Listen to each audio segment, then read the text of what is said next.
dibagi menjadi beberapa hal.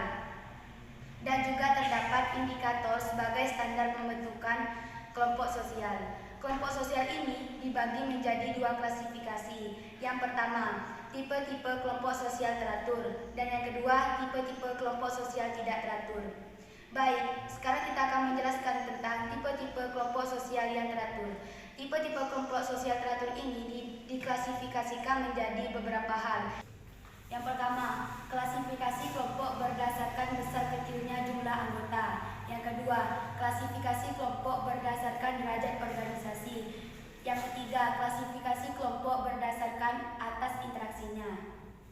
4. Klasifikasi kelompok berdasarkan sifat antar anggota. 5. Klasifikasi berdasarkan sikap antar anggota kelompoknya dan kelompok yang lain. Yang pertama yakni klasifikasi kelompok berdasarkan besar kecilnya jumlah anggotanya. Klasifikasi ini dibagi menjadi dua kelompok, yakni kelompok primer dan kelompok sekunder. Kelompok primer ialah sebuah kelompok yang ditandai dengan saling mengenal antar anggota-anggotanya. Kerjasamanya sangat erat dan juga bersifat pribadi dan berinteraksi secara langsung, yakni bertatap muka. Contoh dari kelompok primer ialah keluarga. Di dalam keluarga tersebut pasti ada yang berinteraksi ataupun kerjasamanya secara langsung. Kelompok sekunder ialah sebuah organisasi yang terdiri dari banyak anggotanya dan pola hubungan interaksinya bersifat rasional. Mereka berpola hubungan dengan rasional dan juga ekonomi. Yang kedua, klasifikasi kelompok berdasarkan derajat organisasinya. Klasifikasi ini dibagi menjadi dua. Yang pertama, kelompok formal, dan yang kedua, kelompok informal. Kelompok formal ialah sebuah kelompok yang resmi dan juga memiliki aturan-aturan yang tegas, dan segalanya dibuat oleh anggota kelompok untuk mengatur hubungan kelompok mereka. Kelompok formal ini juga bisa dikatakan organisasi dan asosiasi. Contoh kelompok formal ini ialah ISWI, Korpri, dan juga PGRI.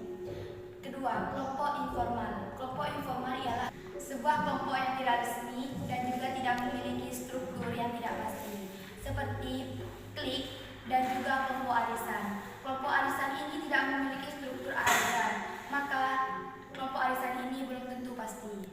Yang ketiga, klasifikasi kelompok berdasarkan atas interaksinya. Klasifikasi ini dibagi menjadi dua. Yang pertama, kelompok referensi, dan yang kedua, kelompok membership. Kelompok referensi adalah sebuah kelompok yang menjadi acuan atau ukuran kepada seorang yang berperilaku dan bersikap kepada individu-individu yang tidak tercatat secara fisik ke dalam anggota-anggota kelompok tersebut.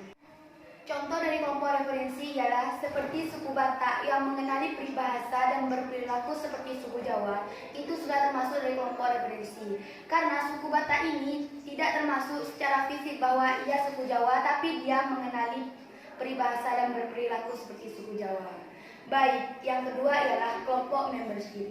Kelompok membership ialah sebuah kelompok yang sudah tercatat secara fisik pada keanggotaan kelompok tersebut, seperti pembisnis dan juga anggota perpustakaan. 4. Klasifikasi kelompok berdasarkan sifat ikatan antar anggota. Klasifikasi ini dibagi menjadi dua. Yang pertama, paguyuban, dan yang kedua, patembayan. Paguyuban ialah sebuah kelompok yang terdiri dari anggota-anggotanya yang memiliki hubungan yang murni dan juga hidup bersama, seperti kerabat, keluarga, dan juga sahabat. Mereka semua hidup bersama dan juga memiliki ikatan batin dan yang murni. 2. Patembayan. Patembayan ialah sebuah kelompok yang hubungan antar anggotanya bersifat longgar, impersonal, berjangka tertentu, dan juga memiliki sifat kontraktual. Pada umumnya, patembayan ini merupakan suatu sistem hubungan masyarakat yang berdasarkan motif ekonomi.